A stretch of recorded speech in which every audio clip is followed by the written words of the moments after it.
back. Tommy G TV. We here. We about to report. We about to see his testimony. I want to see what he got to say.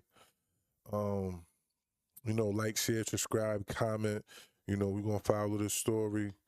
I'm back at it, seeing what's going on. Definitely want to see what's going on. Definitely want to see what he got to say. So let's see. Let's hear it. Let's get into it.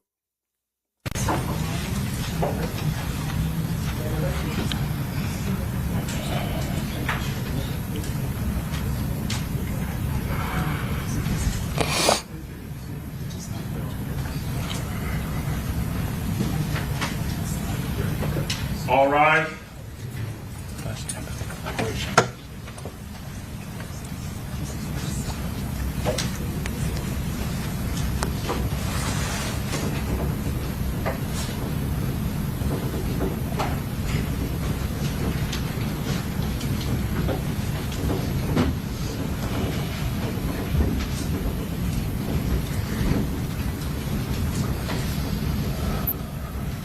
Okay, very good. Everyone have a seat. All right, Ms. Finkelstein, your next witness is? Gathright. All right, Mr. Gathright, please stand up and raise your right hand. Do you solemnly swear or affirm that the testimony you're about to give in this? He got to be pleading for his life. He has to. True one that stand for. But, first degree murder in Florida, you know what happens. They get you up out of here. So he probably about to try to plead for his life. Yes, ma'am. Okay, have a seat and you may continue. Thank you, Your Honor. Please state your name for the record, sir, and spell your name for our court reporter. My name's Sean Gathright, SEANGATHRIGHT. What's your date of birth, sir? I was born on October 20th, 2005. Mr. Gathright, you've heard people speak here today on your behalf and yesterday, and I know that you wanted to address the court and the jury. So I would like to ask you what you want the jury to know.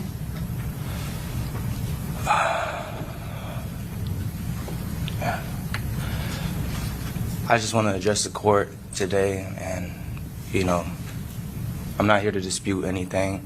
I'm just here to be a man and take responsibility and express my feelings about what is, this whole situation. That's what I plan on doing. Okay.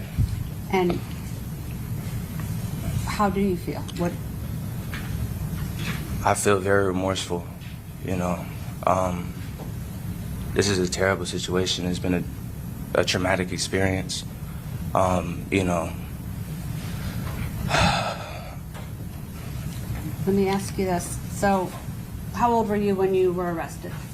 I was 18 years old. We heard that you had started some college, obviously probably didn't get very far, right? Right. What have you done?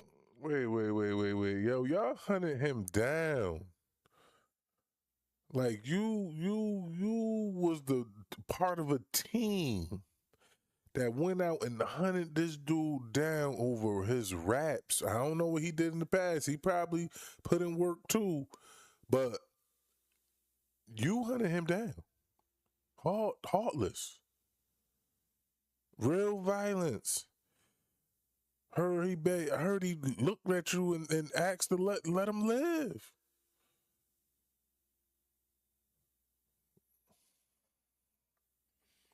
I don't know, man. And since you've been in jail, is there programs? Are there things that you can do there? So, I've gotten into programs. I've also, I grew up, in church and, in a Christian household. So I refocused my, life to Christ, and, I've taken a lot of religious programs. I've read the Bible from cover to cover. I've tried to, share some word, and, we have prayer circles in the jail and stuff like that.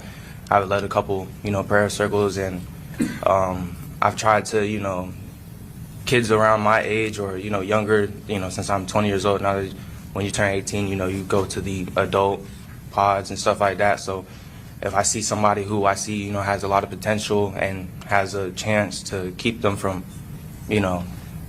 basically being able to be corrected at this opportunity and not come. Yo, it's too late, buddy.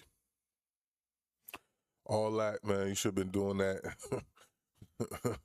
Like, it's too late. What you mean? You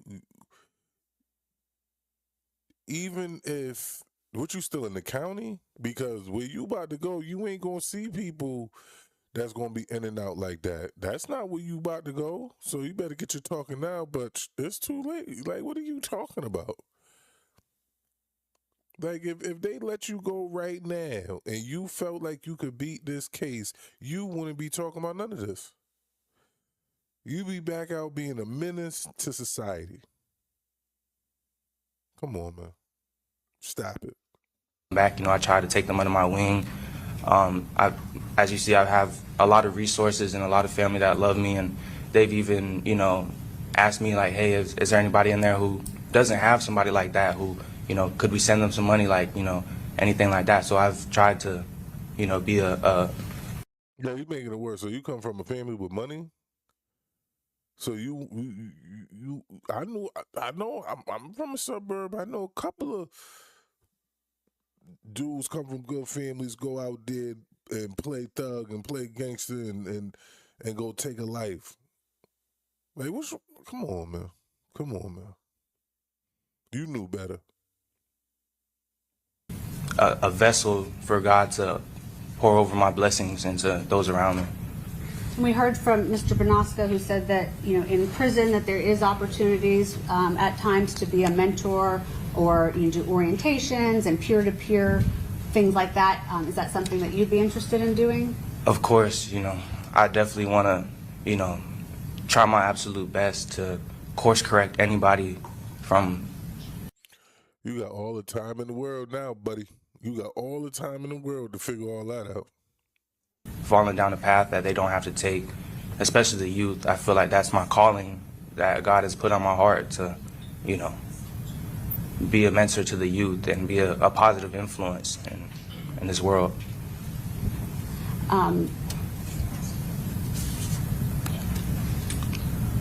What about those relationships? Like you said, you have a lot of people. Are you able to maintain those relationships now?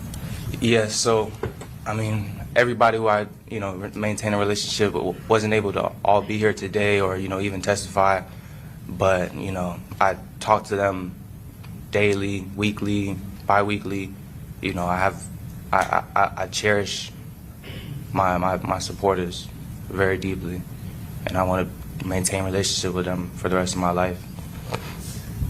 And I know, we're not going to talk about the case itself, right? But you said that you were taking accountability, you felt remorseful. Tell us what you mean by that and what statement you want to make. To the victim's family, I want to send my deepest condolences and I understand that it's hard losing a child, a best friend, a brother, a cousin. And for that, I just cannot say sorry enough. I'm sorry. None of this is making sense to me. None. Like, I'm trying to pay attention. None of this is making sense to me. So now all of a sudden, like, he deserves an Oscar. So now you're a good kid. You're in the church. You're helping people out. You're remorseful. You're talking to the family.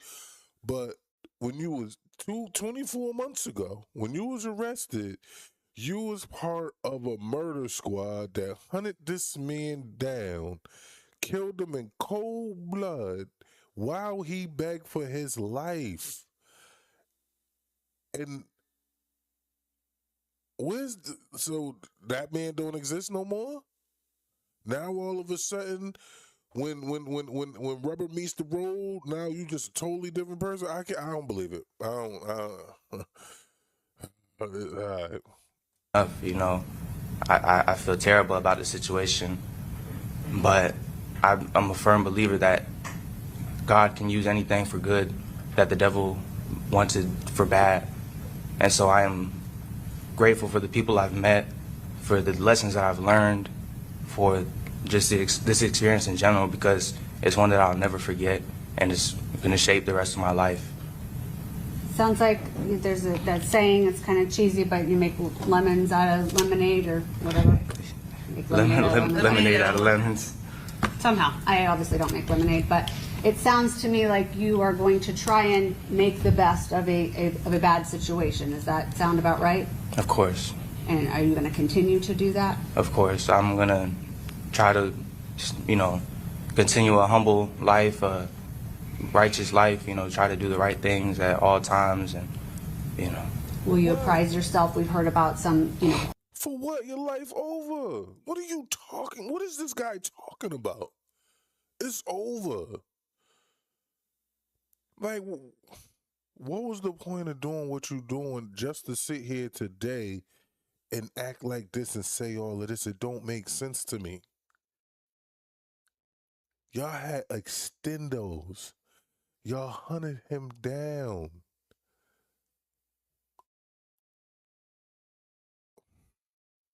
courses and programs and things that you can get involved with to stay busy in prison. Is that something that you plan to do? Yeah, so hearing Raul's testimony was, the first glimpse that I have of, what prison could be like. I want to stay as busy as possible, stay away from bad apples. I want to...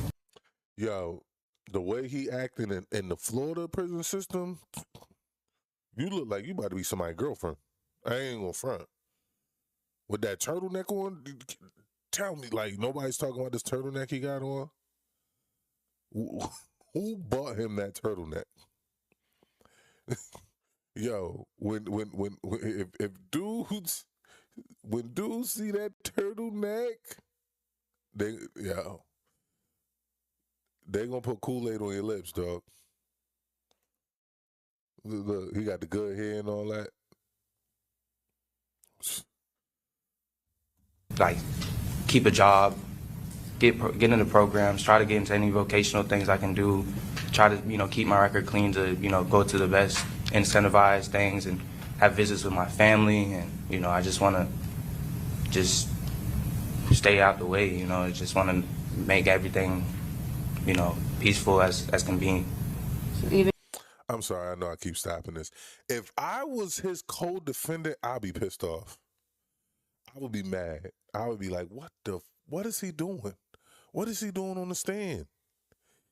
See, this is why you don't click up and do crimes with people, because then when it all hit the fan, the real version of them come out. Look at this dude. He was never like that. You can tell he ain't like that. And then he go in a place where his dudes is going to be like that. And then one of his co-defendants is looking at him, laughing like, what's wrong with this dude? He probably was the ringleader of everything. And then now look at him, getting ready to throw dudes under the bus. I'm a good kid. Like, I'm sorry. Knowing that you're not getting out of prison, you want to make the best of your stay there? Of course. I mean, who wouldn't? If you're going to be somewhere for the rest of your life, why would you make your life a living hell? And you're young, right? You're 20? Yes, ma'am. Your Honor, may I have a moment? Yes. I'll pass the witness. Okay, stay.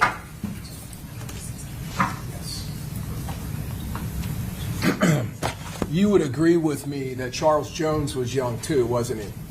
Relatively young, yes, sir. 26, right? Yes, sir. That's what the evidence showed us, correct? You were sitting here watching that, correct? The evidence that came in over the last several weeks? I was right there. Yeah. And you want to take accountability now, correct? You want to take accountability now that this jury has found you guilty, correct? Yes, sir. Weeks after we went through a trial. Is that your testimony? Objection, Your Honor. I'm going to sustain the objection. You indicated this was a traumatic experience. Is that right? Yes, sir. That's what you just testified to, correct? That's what I said.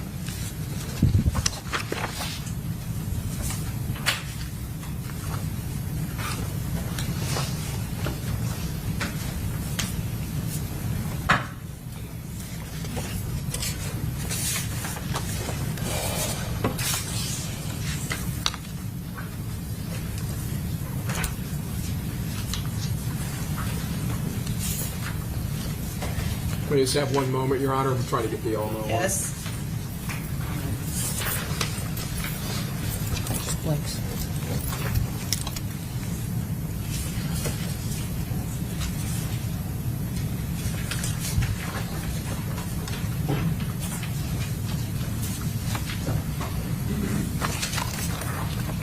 Thank you, sir. Appreciate it.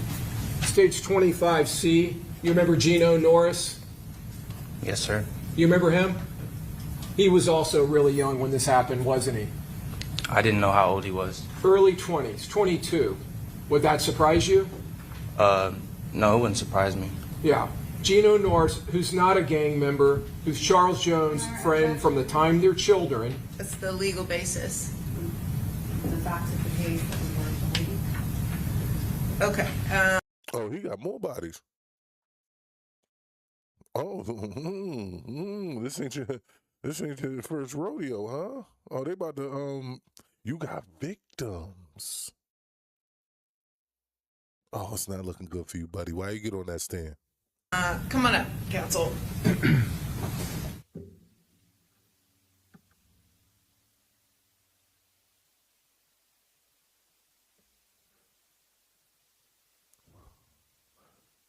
What's going on?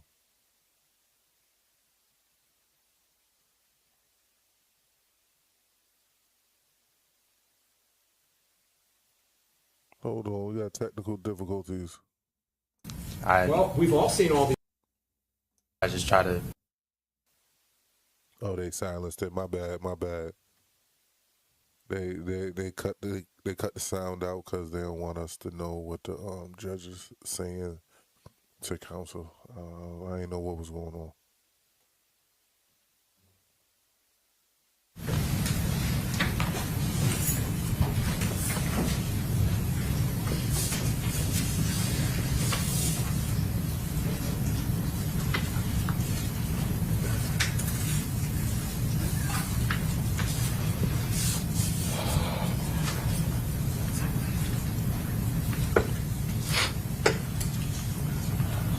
C, Xavier Edwards.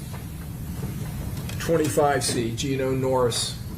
And you saw the autopsy photos of Charles Jones. My question to you is, after you and your friends inflicted that carnage on June 23rd, and as you were running States 59C, this is actually you running to shoot them, but when you were running back past that Tesla,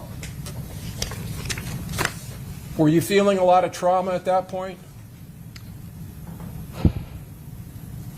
It was so long ago, I try to not remember anything from that night. Were you remorseful as you were running back with that AR-15 in your hands? Like I said, I try to remember nothing from that night. Was it traumatic to you as you went back to the car with that AR-15? Was it still smoking? Was it still warm in your hands from firing it? Sustain the objection. Were you feeling remorse as you were getting back into the Impala? Like I said, I just try to focus on today and moving forward. So the next day, that Impala, that was your car. You drove that around, right? It was your mom's, but you drove that car, correct? Yes, sir. It was my mother's car. Right. And that was the car you drove from Jacksonville to Tampa in, correct? I'm going to object beyond stuff. I'm working to a point, Your Honor. Okay, why don't we just get there? He basically saying what I'm saying. Like, you up here and you trying to act like you different, but you was outside thugging. Oh, I didn't mean to do that. That Impala, that was your... Yeah, he was outside thugging. That's basically what this dude's saying. He was outside riding around AR-15. You got victims. You outside thugging. And now all of a sudden you got this turtleneck on talking like, oh, I changed. You ain't changed. You got caught. And that's why a lot of dudes that put in work, when they get to this point, they don't switch up.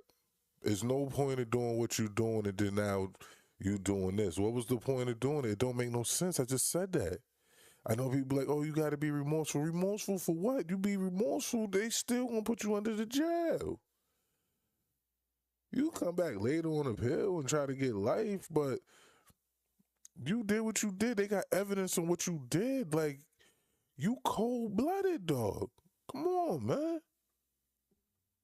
car. You drove that around, right? It was your mom's, but you drove that car, correct? Yes, sir. It was my mother's car. All right. And that was the car you drove from Jacksonville to Tampa in, correct?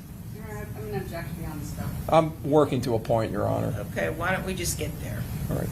So this car, this Impala that you drove from Jacksonville to Tampa in with Mr. Chance and Miss Andrews, the one that you drove in tandem with the Silver Cruise, the same car that you utilized to drive the assault team. If you look at his face, he just changed. Look at him. He ain't changed. Look. You can see it in his face. He ready to go right now. He went from looking soft. Now look at him. Now look at him. Look. Blink like 2 seconds. I seen it. I know what I see. He ready to go right now. Look at him. He ain't changed. Shooting team, which you were a part of that night, that same car that you drove around Tampa in the early morning hours for several hours, tracking, stalking, and hunting Charles Jones and his entourage. Sustained. That same Impala, you drove that to Polk County the next day, and you dropped it at your grandmother's house, right? The same grandmother who came in here last night and testified for you, correct? Overall, go ahead. You can answer that question. Isn't that correct? What is the question? You dropped the Impala, the one that had all of these shooters in it, the one that was utilized in this murder, that was such a vital cog in this plan. You dropped it at your grandmother's house in Auburndale, didn't you? I'm here to testify about today. Are you going to answer that question, or are you going to avoid it? Because that's not what I asked what you were doing here today. I think we all understand what you're here to do today, what you're testifying about. I'm asking you specifically about your remorse. Were you remorseful when you dropped that car off and left it at your grandmother's house in Auburndale? I did go to my grandmother's house. Were you feeling remorse when you hugged her and got into the 4Runner and left her with the Impala after you wiped it down? Sir, I'm just telling you that today I would like to express my remorse to the family and to the court. I understand what you're trying to do today. I'm asking you, since you're trying to convince this jury that you're remorseful, were you feeling remorse that next day or later that day? I don't remember these days in detail, how I was feeling. Yo, this is why you don't get on the stand. You're a liar. Everything you say, it sounds stupid. You was outside thugging, man. You a rider, you a shooter, y'all was in the war wagon. Stop playing, man. This is ridiculous. What I was thinking. What about later that night when you went to Orlando? Were you feeling remorse when you were out partying at Club Parlay, celebrating what you had done that day? That was my sister's birthday party. What did you feel any remorse while you were drinking Don Julio tequila and putting that in your video and throwing gang signs? I'm here to testify about today, sir. We've all seen the evidence. We've all reviewed everything. Mr. Chance, it's not time for you now to make speeches. You've politely answered your counsel's questions. Can you not answer the state's questions? Is there something about my question you don't understand? I was getting to. I'm sorry, Mr. Gathright. I called you Mr. Chance. Excuse me. I was getting to my answer. Like I said, I've seen all the evidence. Well, we've all seen all the evidence. Yes, right? sir. That's true. And after all that evidence came in, and this jury based their true verdict on that, convicting you, now you're taking accountability? Is that correct? Sustain the objection. I think the question on the table was remorse about an Orlando. Okay? It is, Your Honor. You just need to answer that question. So Okay? I'm going to ask you very specifically, okay? So try to focus with a laser beam here, Mr. Gathright. Were you feeling remorse when you were in Club Parlay in Orlando drinking Don Julio? Were you feeling remorse for what you did earlier that day? I don't remember how I was feeling or what I was thinking. Were you feeling remorse when you got pulled over in the 4Runner a couple of days later by the police? I don't remember. I was nervous. I mean, I had never been involved in any Were you police feeling matters. remorse when you were unloading the Impala and putting all of that evidence into the Forerunner? Did you feel remorse? Yes, sir, I told you I don't remember how I was feeling or what I was thinking in those days. Mr. Gathright, you have led, you would agree with me, an extremely privileged life, haven't you? Yes, sir. You would agree with that, correct? I would. Ruined your life. Had your whole life ahead of you, and you wanted to be running around being a shooter. You know you privileged when somebody came and bought you that turtleneck. I ain't gonna get over this turtleneck. You in Florida. That turtleneck look hot. Who idea was to get you this turtleneck? I think the turtleneck got the prosecutor mad. Let alone you getting on the stand saying what you're saying, but I think the prosecutor is looking at that turtleneck the way I'm looking at that turtleneck. Like, who do you think you are?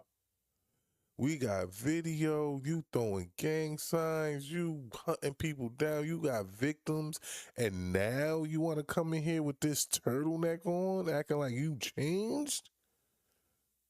Yeah. Get 'em. You've had a loving mother, correct? Yes, sir. A loving sister, correct? Yes, sir. You've had 2 wonderful grandmothers, correct? Yes, sir. You would agree with me, right? I couldn't deny that. One of which probably, I'm assuming, sacrificed and paid for you to go to that private school, that preparatory school, correct? It wasn't paid. It was a magnet program, so I had to apply, and it was a lottery system. It was a lottery system. Okay, so it was a magnet. Yes, sir. All right. She supported you going there, did she not? Everybody did. Gave Yes, sir. you open use of her house, welcomed you, treated you, and parented you, basically, didn't she? Yes, sir. Took care of you when your parents were deployed, correct? Yes, sir. At the time, I was living with my grandmother. Both of my parents had been either retired or out of the military. I was just living there more so. I needed a change of scenery, and my relationship with my father wasn't sustainable. Okay. This is when you're in Oxford with your grandmother. Yes, sir. The nice lady we saw earlier came in here. Yes, sir. The one that has supported you and spoke so lovingly about you, correct? Yes, sir. And so you went to this preparatory school, and whether you got in there through a lottery or not, you would agree with me, not everybody gets to go to a school like that, correct? The lottery school, the magnet school I went to was in middle school when I was living in Jacksonville. The school I went to in Oxford, it was just a public high school. A public high school. Yes, Okay, sir. my mistake. So you went to that preparatory school in Jacksonville. Yes, sir. But again, that school was not something that every kid gets to go to, right? No, sir. Not every kid gets to have a counselor and a role model like Mr. Edwards, correct? No, sir. I was very blessed. And not many children get to fly in planes with their stepfather, correct? No, sir. And fly around in Asia and get to see islands off the coast of Okinawa, correct? No, sir. I was And go on very camp- blessed. You are very blessed, aren't you? Yes, sir. And not every kid gets to go to Scotland, right? No, sir. Or Ireland, No, sir. or Paris, No, sir. or London, No, sir. or Spain. No, sir. Cape Town or Johannesburg, or both in South Africa? Cape Town. Cape Town, beautiful city, right? Yeah. You got to go experience that when you were growing up, correct?